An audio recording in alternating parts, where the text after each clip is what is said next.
Hello, magandang hapon sa lahat ng mga nanonood sa Facebook at saka sa YouTube. Yes, ma'am. Magandang hapon sa inyong lahat. Magandang hapon din po, Ma'am Nati. Sige, simulan po Oo. natin ang ating Oo. kwentuhan. Ano po ba yung specialty nyo? At how did you know na ito yung gusto nyong i-specialize? Ang specialty ko is laboratory animal medicine and biomedical research.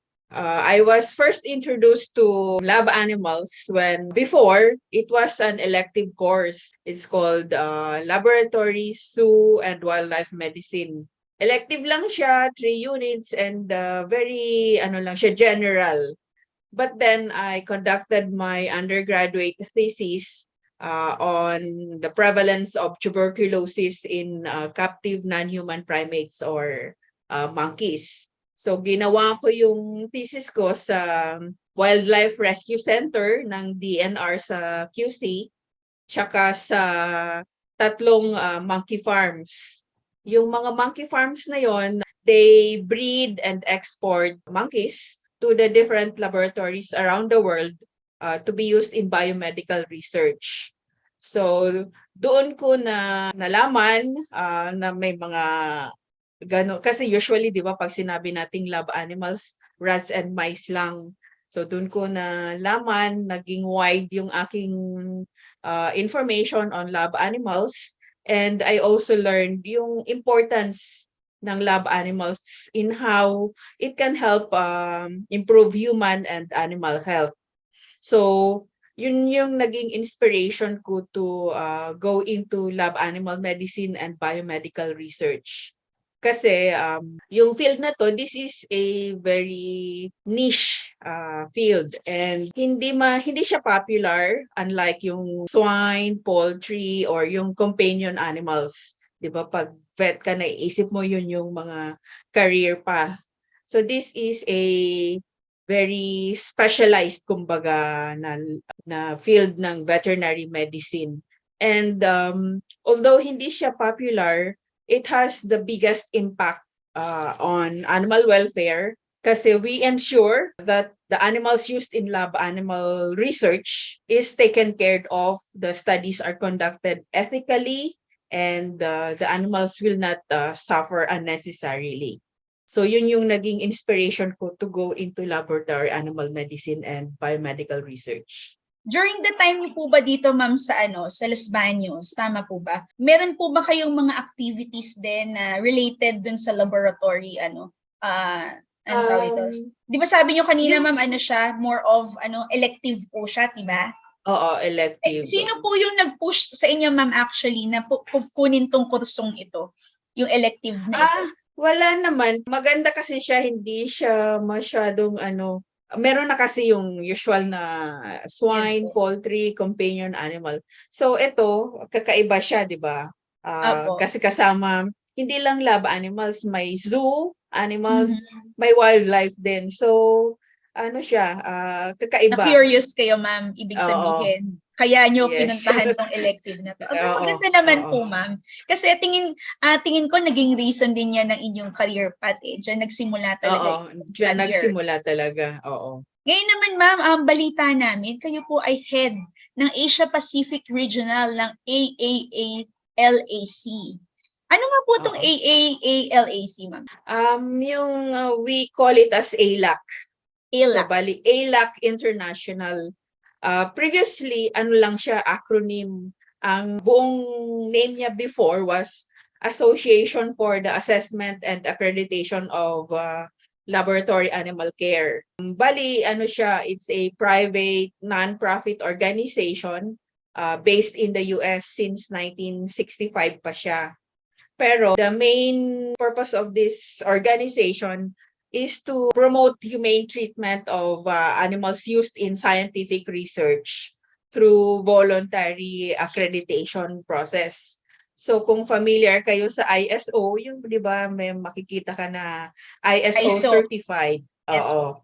So for laboratory animal facilities naman or institutions, mga research facilities, ito yung parang counterpart niya.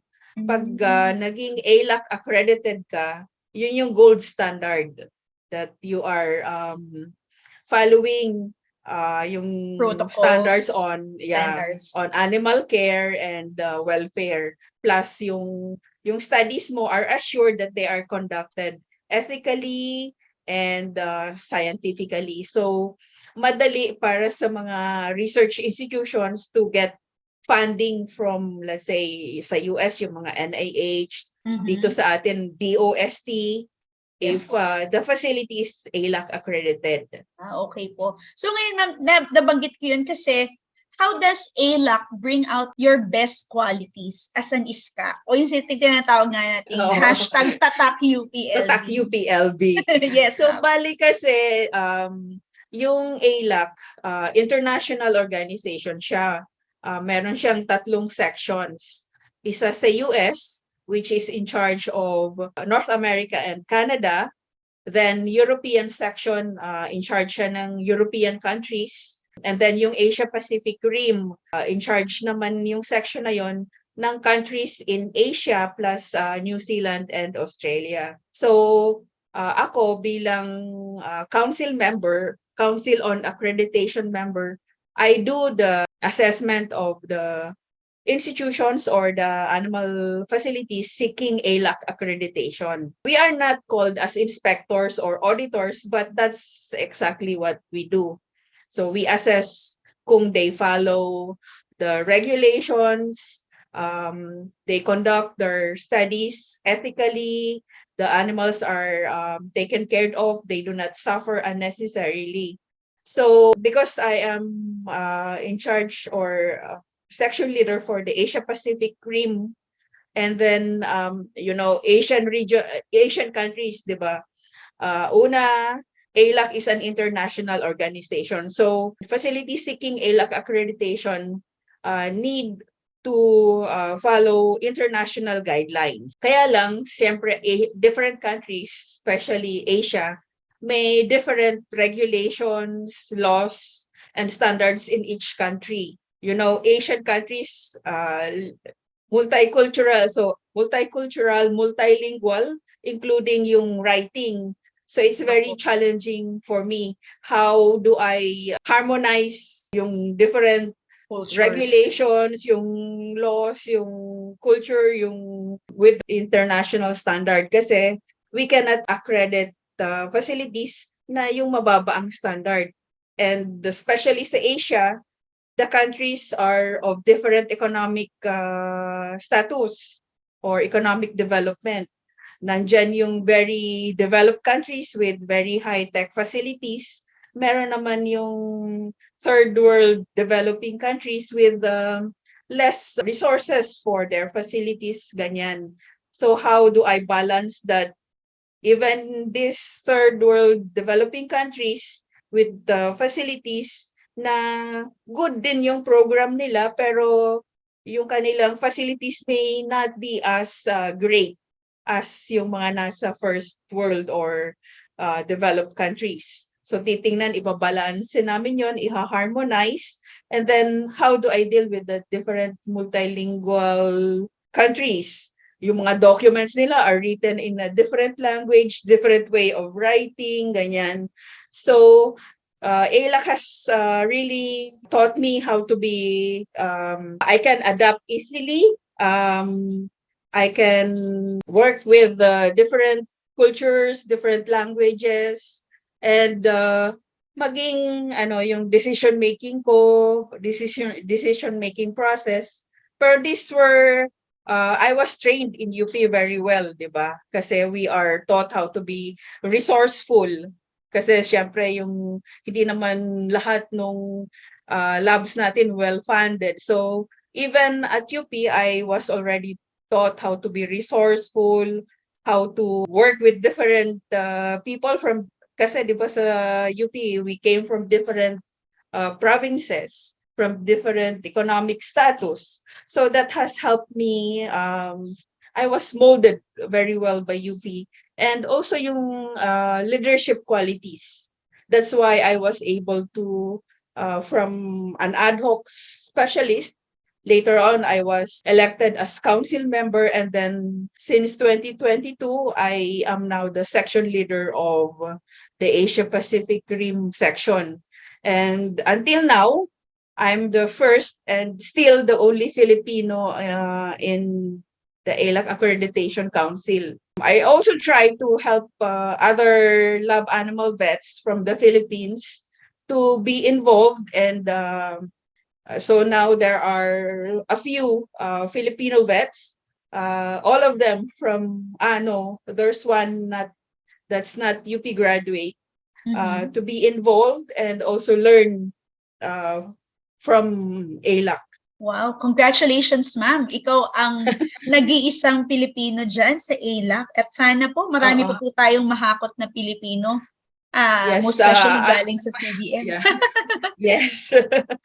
So ma'am, section I'm leader trying to po. do that. Section leader po ang mas term na ginagamit nyo instead of head. Tama po ba? Oo, section leader. Okay po. Congratulations, ma'am. And we are hoping na ipagpatuloy niyo po yung nasimulan niyo na po dyan sa AALAC. And ma-inspire ko yung ibang CVM and lab animal vets.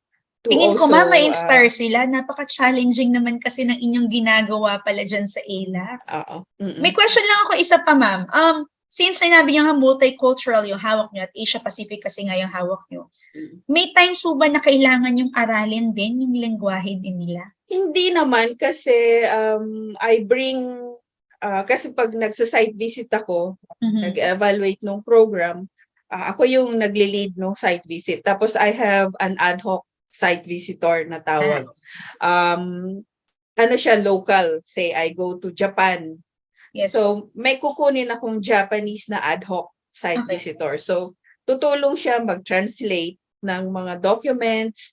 Tapos, pag yung mga sa questions, usually yung facilities naman may hinahire silang interpreter or translator for that particular visit. And thank you sa technology ngayon, may Google Translate na. So, di ba may camera yon, yung Google Mas Translate, may camera feature. So, pag inano mo yung camera ng phone mo dun sa document, nata-translate siya. Although, minsan medyo 100%. Hindi siya accurate, pero you get the idea kung ano yung nakalagay doon. Ayan. Buti na lang po. Maraming salamat sa technology naglalabas. Oo, sa technology. Oo.